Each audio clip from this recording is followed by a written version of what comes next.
Kadang yang dibutuhkan seorang anak bukan kekuatan, tapi izin. Izin untuk lemah, untuk menangis, dan untuk jujur pada rasa sakitnya.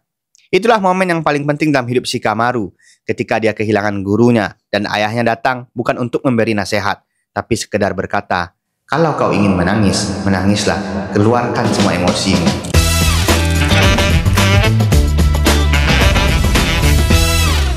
Yo sahabat-sahabat semuanya, selamat datang di Bobby Bercerita, channel di mana kisah dari dunia anime, sejarah dan realita kita selami bersama. Bukan cuma untuk menghibur, tapi untuk mengerti.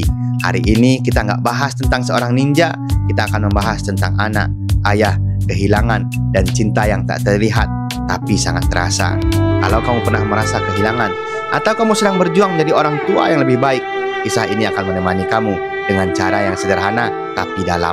Asuma bukan cuma guru bagi Shikamaru, dia seperti ayah kedua, orang dewasa pertama yang benar-benar percaya bahwa di balik kemalasan dan wajah datar itu ada seorang pemimpin besar yang sedang tertidur. Kelak kamu akan jadi pilar penting bagi Konoha, kata Asuma. Shikamaru yang tadinya hanya menganggap hidup ini menyusahkan, perlahan mulai menemukan tujuannya. Tapi harapan itu berhenti ketika Asuma gugur. Tangan Shikamaru gemetar, tapi wajahnya tenang. Dia ngudut buah langit malam, bukan untuk gaya-gayaan, tapi untuk menyembunyikan kesedihan yang dalam. Shikaku tahu semuanya.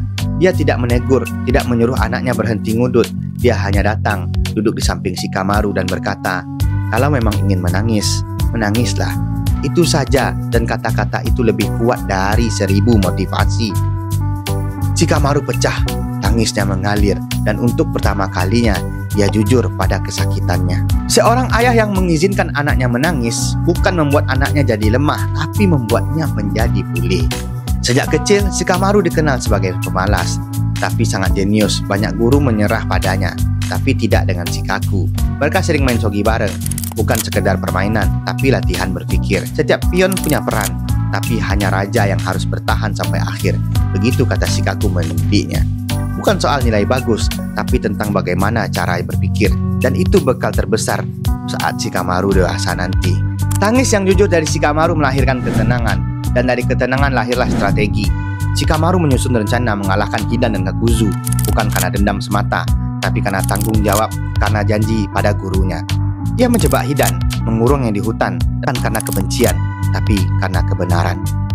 "Ini tugasku sebagai muridnya," katanya, "bukan untuk balas dendam, tapi untuk menghentikan penderitaan." Dalam Islam, menangis bukanlah kelemahan. Nabi kita Muhammad SAW saat kehilangan anaknya juga menangis.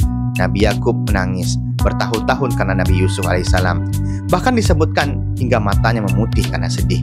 Tangis adalah bentuk rahmat, bukan tanda lemahnya iman, tapi bukti bahwa hati kita masih hidup. Hati bersedih, mata menangis, tapi kami tidak mengucapkan kecuali yang Allah ridhoi.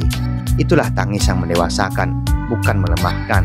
Shikaku, walaupun bukan seorang muslim, menjadi gambaran seorang ayah yang penuh hikmah, yang tidak menghapus luka, tapi menemani sampai sembuh.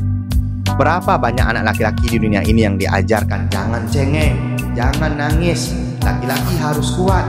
Akhirnya mereka tumbuh jadi pria yang sulit menangis, tapi malah jadi mudah marah, sulit bicara, tapi penuh sesak di dalam dada mereka. Shikaku memutus pola itu. Dia ajarkan bahwa kekuatan bukan soal menahan tangis, tapi tahu kapan harus jujur dengan hati sendiri. Kini Shikamaru tumbuh dewasa. Dia jadi bagian dari pimpinan Konoha. Dia juga jadi ayah, dan kita percaya dia akan jadi ayah yang tahu kapan harus menasihati dan kapan cukup diam dan berkata, "Aku di sini, nak."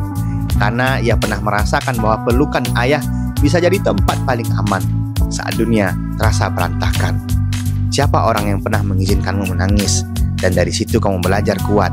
Tulis di komentar. Dan untuk kamu yang hari ini sedang menahan tangis, mungkin kamu cuma butuh satu orang yang berkata, "Gak apa-apa, aku di sini." Itulah teman-teman pelajaran parenting dari tokoh kita, Shikamaru Nara dan ayahnya.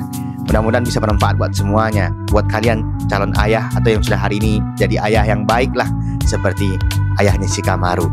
Mudah-mudahan bermanfaat ya. Jangan lupa like, comment, share, dan subscribe kalau kamu suka dengan video ini. Salam Bobby Bercerita dari Desa Konoha.